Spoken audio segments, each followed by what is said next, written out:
Bem-vindos de volta à segunda parte do Mercados em Ação. Vamos agora aos mapas e gráficos da semana com o Marco Silva, onde vamos ter em destaque o setor industrial e da saúde nos Estados Unidos.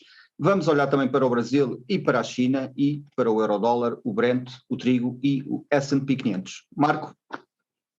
Obrigado, André. A semana passada foi de recuperação em Wall Street, aliás, quase que anulou as perdas da semana passada, da semana anterior no S&P 500.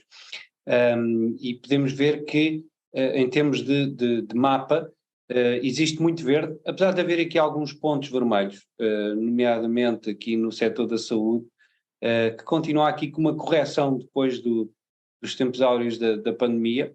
Também o setor defensivo, que tinha subido na semana anterior, corrigiu ligeiramente, os retalhistas e empresas ligadas ao consumo quase constante, independentemente do ciclo económico.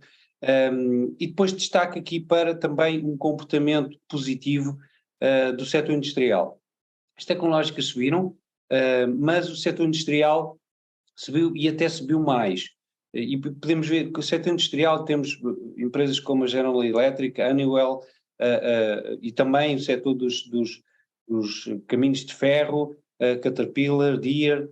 Portanto, são setores e são empresas muito importantes para aferir o que é que os investidores estão a pensar ou como é que está este setor, que é muito importante também, nomeadamente isto dos caminhos de ferro. Aliás, isso foi uma frase que Warren Buffett disse uma vez, e aliás por isso é que ele investiu numa empresa de caminhos de ferro aqui já há uns anos, que são sempre um indicador primário do pick-up, portanto do acelerar da atividade económica. Portanto, porque obviamente quando existe mais atividade económica também existe mais necessidade de transporte de mercadorias. Em relação ao resto do mundo, aqui o Brasil com aval, com um comportamento positivo, também derivado à subida do preço do ouro, e o resto do Brasil com o vermelho a dominar. Na China tivemos aqui mais uma semana de recuperação, com o setor tecnológico em destaque, JD.com, Baidu, por exemplo, e em relação aos setores e aos mercados, podemos ver que a China teve uma semana realmente de recuperação aqui, bastante mais vincada do que o resto do mundo. Aqui as mineiras, ou o setor do ouro especificamente também.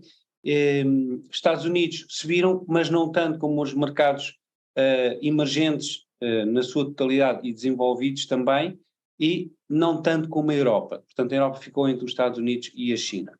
Em relação aos gráficos, começamos aqui pelo euro-dólar. O euro-dólar que continua aqui ainda debaixo desta linha laranja, mas a semana passada foi de recuperação. Aliás, o euro-dólar está muito interligado ou condiciona bastante neste momento os índices norte-americanos, e tem esta linha laranja como resistência primária, que neste momento está nos 1.9. Mas ainda semanalmente, ainda é cedo para haver aqui uma subida substancial do euro-dólar, porque o indicador técnico ainda está a arrefecer. Portanto, é normal, isto é uma coisa, é um indicador que tem um lag, portanto demora algum tempo a virar, e portanto é normal que ainda não exista aqui uma aceleração muito significativa do euro-dólar, mas obviamente que isto está tudo dependente de eventos específicos que podem sair, por exemplo, das declarações de Jerome Powell esta semana no Congresso. Em relação ao Brent, continua aqui a lateralizar, mas com possibilidade de continuar a testar esta linha verde. De novo, realça a importância de estar atento a esta linha verde, porque caso quebre, então poderemos ter aqui um retest dos 100, 110 dólares. Caso não consiga quebrar, então poderemos ter aqui o Brent a começar a aliviar para valores médios similares aos da pré-pandemia, entre os 40, 60, 70 dólares. O trigo que neste momento já está, como podem ver, são gráficos semanais, e aqui o início desta linha verde é 9 de janeiro de 2022, portanto pré-guerra na Ucrânia, portanto está abaixo, e já há algum tempo que está abaixo ou ao nível desses valores, portanto, e não tem aqui grandes perspectivas de subida para já. E podemos ver que já está a um nível que, por exemplo, até antes da anexação da Crimeia, tinha estado a um nível superior. Portanto, o trigo não é para já, por si só, uma fonte de inflação na economia. Por fim, o S&P 500, que eu referi a semana passada, estar atento a esta linha branca, e o que é certo é que o principal índice acionista veio à linha branca, conseguiu aguentar e fechou bem acima dela. Portanto, mas está aqui ainda numa altura de definição. É importante perceber se vai conseguir aguentar ou não. O indicador ainda está virado para baixo, ainda pode haver aqui quedas ou não, mas isto vai decidir, muito provavelmente, esta luta que está a acontecer os próximos meses no S&P 500, se vamos ter novos mínimos ou não. E é tudo para esta semana, André. Obrigado, Marco. Mário, olhando aqui precisamente para o preço do petróleo, o Goldman Sachs divulgou recentemente aqui um research a dar conta que os preços do petróleo estão abaixo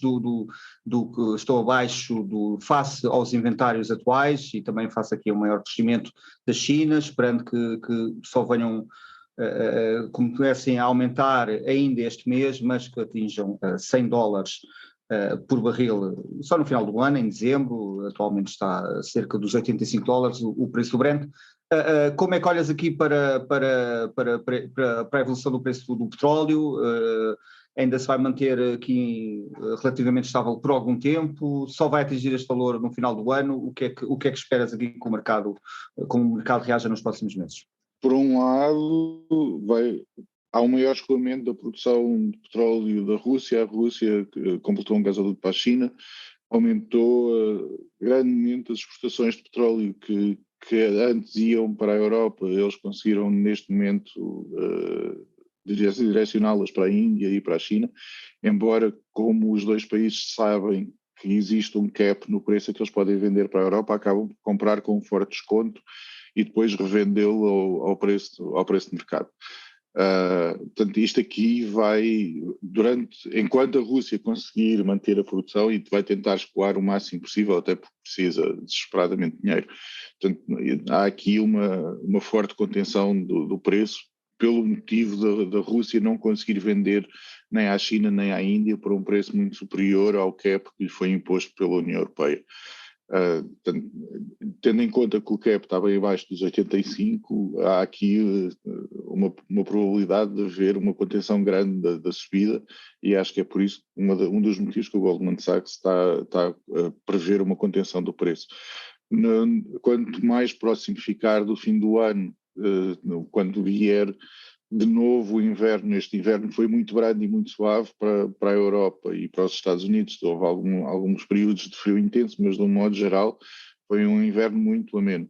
Portanto, no próximo inverno, se mantiver as condições climáticas deste ano, pode ser que não haja um spike no preço das energéticas, mas se voltarmos a ter um ano de frio, um inverno bastante mais frio do que foi este ano, aí haverá uma subida do consumo de energéticas, e isso poderá levar o dólar para a previsão do Goldman Sachs à volta dos $100 por barril.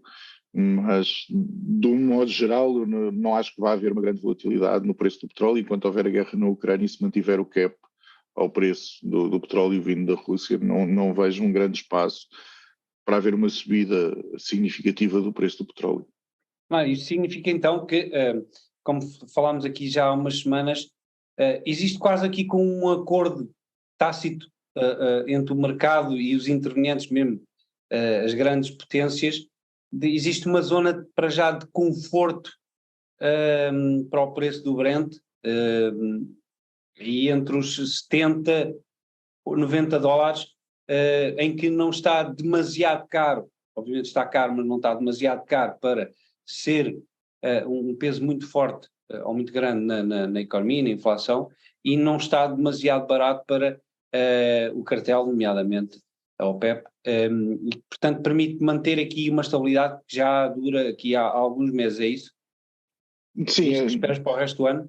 Sim, sobretudo se continuar a haver uma grande retração dos produtores de xisto nos Estados Unidos em voltarem à produção. Eles acima dos $60 conseguem fazer dinheiro, toda a gente estava à espera quando o petróleo voltasse acima de $60, voltasse a haver um aumento da produção por parte dos produtores de xisto nos Estados Unidos, não aconteceu. Enquanto eles continuarem assim, por parte da OPEP, este é um preço muito confortável.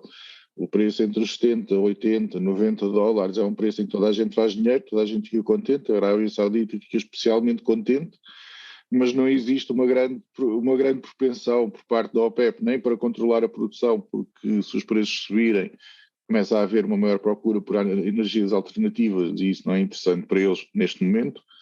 Portanto, acho que este preço atual é o preço mais confortável para toda a gente. Então, e já agora, deixa-me perguntar. Tem estado sempre neste.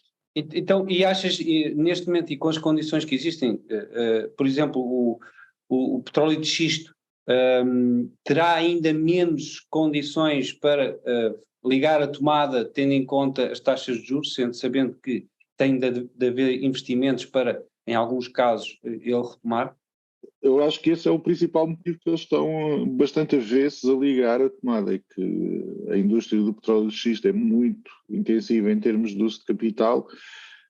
Reiniciar a produção é extraordinariamente caro e extraordinariamente intensivo em consumo de capital, e eles não sabem qual é que seria a reação da OPEP se eles realmente resolverem reiniciar a produção, em que eles podem reinicializar a produção e a OPEP inundar o mercado de petróleo e trazer o petróleo por baixo de $60, e eles não conseguem recuperar o investimento que fizeram no reinício de produção. Portanto, há aqui um... Então, desculpa André. Então deixa-me fazer uma pergunta da Algibeira. Então parece que a OPEP ganhou este round. A OPEP ganhou este round e provavelmente conseguiu pôr definitivamente o xisto offline durante bastante tempo enquanto as taxas de juros estiverem elevadas. Portanto, mais uma razão para o preço entre os $80, $90 ser um preço muito confortável, em que não há não é muito atrativo para os produtores de petróleo de xisto nos Estados Unidos voltarem à produção, mas se o preço for para 120 ou 130, aí independentemente das taxas de juros e do quão intensivo em termos de capital seria retornar à produção, eles seguramente que teriam algum interesse em voltar. Obrigado, Mário. Vamos agora para outro breve intervalo e regressamos já.